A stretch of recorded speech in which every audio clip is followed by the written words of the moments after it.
मुजफ्फर नाम सुना होगा तुमने, मुजफ्फरनगर, वहां मेरा आश्रम भी है। इंदिरा गांधी जिसको मत्था टेकती थी वह आनंदमयी मां जिनके आगे नतमस्तक हो जाती थी कथा में, वह अखंडानंद जी महाराज। और अखंडानंद महाराज जहां नतमस्तक हो जाते थे वह उड़िया बाबा। हाँ, ठाकुर बहादुर है। हाँ, ऐसे ही जरा हंसते खेलते, हंसी बो खेली बो धरी बो ध्यान। साहब पना कुर्सी को दे दो, निर्दोष बालक होकर बैठो। कमिश्नर है तो कुर्सी पर है, अभी सत्संगी है प्यारे। ठीक है ठाकुर। उड़िया बाबा ने एक ठाकुर पर निगरानी रखी। सुनना ठाकुर, तुम्हारे निमित्त ठाकुर की कथा कर रहा हूं। अरे बोले ठाकुर, तू तो पक्का आर्य समाजी है और ये माला लेकर कृष्ण का तिलक करके ओम नमो भगवते वासुदेव रटता है, ये मेरे को समझ में नहीं आता। ठाकुर बोला, बाबा जी मैं आपको बताऊंगा, आप हंसोगे। मैं 21-22 साल का था, मैं वाराणसी गया काम धंधा के कुछ हिसाब, तो मैं पहलवानी करता था। मुझे अभी भी लोग जानते ठाकुर पहलवान। सुन रहे ठाकुर, कमिश्नर ठाकुर सुन रहे हो? हाँ, हिलते हिलाता रहूंगा मैं, अब ध्यान में हूं, मेरा फोकस है आपके ऊपर। तो वहां के कोई वास्तव में जो जमींदार बड़े ठाकुर साहब थे, उनको पहलवान की आवश्यकता थी, मेरे को उन्होंने रख लिया। वो बड़े कृष्ण के भक्त थे ठाकुर साहब। मैं तो पहलवान ठाकुर और वो मेरे को सर्विस में रखने वाले ठाकुर साहब। समझ गए? नो कमिश्नर, वाराणसी का ठाकुर साहब और मुजफ्फरनगर का पहलवान ठाकुर, दो की कथा चल रही है। कमिश्नर ठाकुर सुन रहे हैं, ठीक है? हाँ, हिलते हो तो ठीक। आजकल तो रोबोट भी हिलते बोलते हैं, तो अपन तो साहब हैं, क्यों नहीं हिले बोले। कुर्सी की ऐसी तैसी, अहंकार की ऐसी तैसी, सरल स्वभाव। एक नेता ने कहा, देख बेटे वो लोग आ रहे हैं गांव वाले, सिर खपाएंगे, मैं बेसमेंट में चला जाता हूँ, तुम उनको बोलना पापा घर नहीं है मिनिस्टर साहब, वो सड़क खराब हो रही है, ठेकेदार खा जाते हैं, ऑफिसर खा जाते हैं, सड़क 6 महीने में बाँ पुकारती।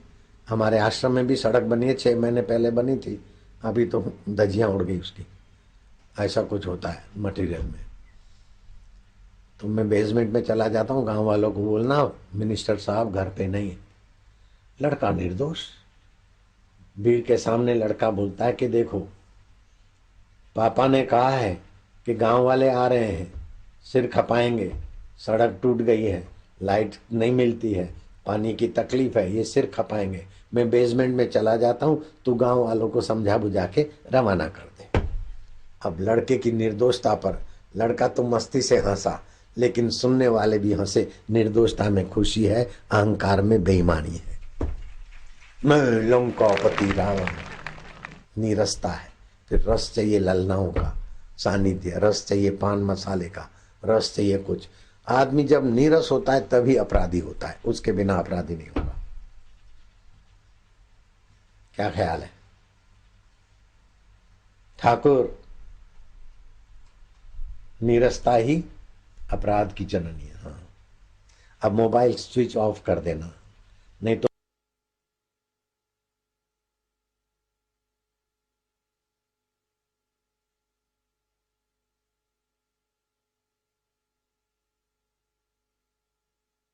अनिद्रा, थकान, आंखों की जलन, कनपट्टी के नीचे की नस की कमजोरी। अच्छा साहब जा रहे हैं ना, बाय बाय, जाने दो कमिश्नर।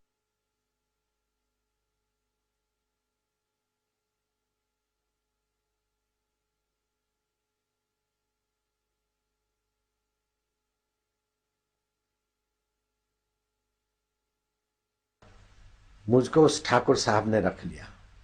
वो ठाकुर साहब क्या करते थे, जमींदारी थी और वास्तव में बड़े दिल के ठाकुर थे। मान अपमान में उनको चोट नहीं लगती थी। ईगो का गुब्बारा नहीं था वो मेरे ठाकुर साहब को।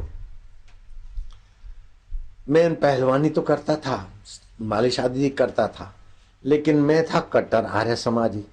ठाकुर साहब ने बना रखा था कृष्ण का मंदिर।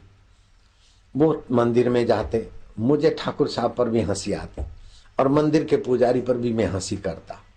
ठाकुर साहब के यहाँ से कामकाज करके फिर मैं आर्य समाज में जाता, हवन भवन करता और कृष्ण के भक्तों की मैं खिल्ली उड़ाता। ये मेरी पुरानी आदत थी।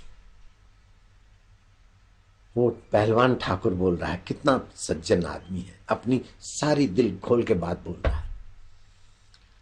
तो क्या हुआ, एक रात को पुजारी मेरे नजीक सोया। मैंने पुजारी को कोसा कि क्या तुम कृष्ण कृष्ण करते हो। ऐसे करके मैंने ऐसी खरी खोटी सुनाई कि पुजारी के दिल को चोट लगी। पुजारी अपना बिस्तर उठाकर दूर जाकर लेटा। मैं क्या देखता हूं, मुझे नींद आ गई और नींद में देखा कि सवेरा हो गया, रोशनी रोशनी मानो सुबह हो गया। और एक लड़के को मैं देख रहा हूं, मेरे सामने देखकर वो हंस रहा है। मैं कह रहे क्यों हंस रहा है, मेरा लोटा अंगोछा ले आ वहां। तो उसने मेरे को ठुंगा दिखाया, ले। अब मेरा तो जातीय ठाकुर स्वभाव, मेरे को लगी चोट, पहलवान था। मैंने कहा तू मेरे को ठुंगा दिखाता, मैं तेरे खबर करता हूँ, ये तेरे अंगूठा पकड़ के मसल के तोड़ दूंगा। मैं उस लड़के को पकड़ने गया तो लड़का तखत के चारों तरफ घूमे, मैं उसको दौड़ने को पकड़ूं और वो पकड़ में नहीं आए। आखिर मेरी दौड़ और उसकी दौड़ की आवाज सुनकर पुजारी और हमारे ठाकुर साहब और ये सब देखते रह गए कि पहलवान दौड़ क्यों लगा रहा है। बोले देखो ना, आज का छोरा मुझे अंगूठा दिखाता है। ऐसा करते मेरे को वो लोग देखते देखते मेरी हंसी उड़ाने लगे। मैंने कहा आप हंस रहे हो? बोले ये श्री कृष्ण तुझे दिखा रहा है अंगूठा, अपने पहलवानी का अहंकार तुझे सता रहा है, दो सच्चे शब्द सुनने की ताकत नहीं है, इसलिए कृष्ण तेरी हवा निकालना चाहते। मैंने कहा ऐसे ऐसे मैं नहीं मानता। घड़ी में देखा तो 1 बजा है, मुझे रोशनी दिख रही है और मैं अंगोछा वो मांग रहा हूं, लोटा, जिससे उसने मेरे को अंगूठा दिखाया। अब वो मेरे ठाकुर साहब और मेरे पुजारी मेरे पर हंसते लेकिन प्यार मेरे को खूब करते थे। मैंने कहा पुजारी अब मैं तुमको नहीं कोसूंगा, अब मैं तुम्हारी बात सुनी अनसुनी करूंगा, कोसूंगा नहीं।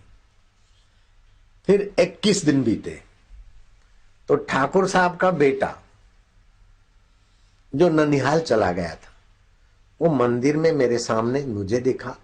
मैंने कहा अरे तू कहां से आया? बोले मैं तो 3 दिन पहले से आया हूं। अरे मैं तेरे घर में रहता हूं, 3 दिन पहले से आया, दिखा क्यों नहीं? तो फिर उसने वही अंगूठा दिखाया। बाबा जी मैं सच बोलता हूं, मेरे को उस ठाकुर साहब के बेटे पर बड़ा गुस्सा आया। मैं उस बेटे को पकड़ने गया, मालिक के बेटे को, तो भागता हुआ ठाकुर साहब के घर में घुस गया। तो मैं नहीं छोड़ूंगा, मैं नहीं छोड़ूंगा, मैं गुर्राता हुआ गया अंदर। तो ठाकुर साहब ये हंसने लगे। बोले क्या बात है? बोले आपका बेटा देखो, मैं उसके चाचा के बराबरी लगता हूं और मेरे को अंगूठा दिखा रहा है, ठुंगा दिखा रहा है। बोले मेरा बेटा तो ननिहाल में। अरे बोले वो मंदिर में दिखा था मेरे को और बोलता मैं 3 दिन से आया हूं।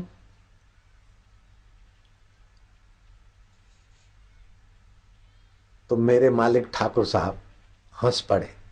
बोले पुजारी, ये ठाकुर पहलवान ठाकुर, ये श्री कृष्ण तेरे को जो शुष्कता है और अहंकार है वो हरने के लिए कृष्ण अपनी लीला दिखा रहे। अरे मैं नहीं मानता ऐसे कृष्ण मिश्र, आपका बेटा कहाँ गया? बोले वो तो ननिहाल में है। और जांच किया सुबह को तो ननिहाल में है। हद हो गई। फिर क्या हुआ महाराज, मैं आपको सत्य बोलता हूं, मैं कट्टर आर्य समाजी था।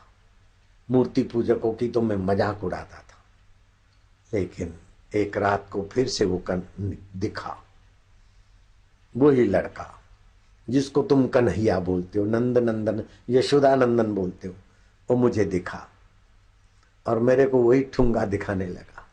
मैंने कहा ये क्या है, रोज रोज तू मेरे पीछे कौन पड़ा है? ठाकुर साहब का बेटा होकर देखता है, कभी कुछ होकर देखता है, अंगोछा और लोटा मंगवाता हो तो ठुंगा दिखाता है, आखिर तू है कौन? खैर, जो मैं दौड़ा उसके तरफ तो दौड़ के पुजारी की गोद में बैठ गया और देखा पुजारी की गोद में तो अंतर्धान। मैं पुजारी के चरणों में गिरा, पुजारी ने मेरे को हाथ से उठाकर गले लगाया और मेरे को ओम नमो भगवते वासुदेवाय मंत्र दिया। तब से मैं कट्टर मूर्ति विरोधी व्यक्ति भी श्री कृष्ण का तो भगत हो गया। कैसे कैसे हैं भगवान के प्रभाव, भगवान की लीला, भगवान के गुण।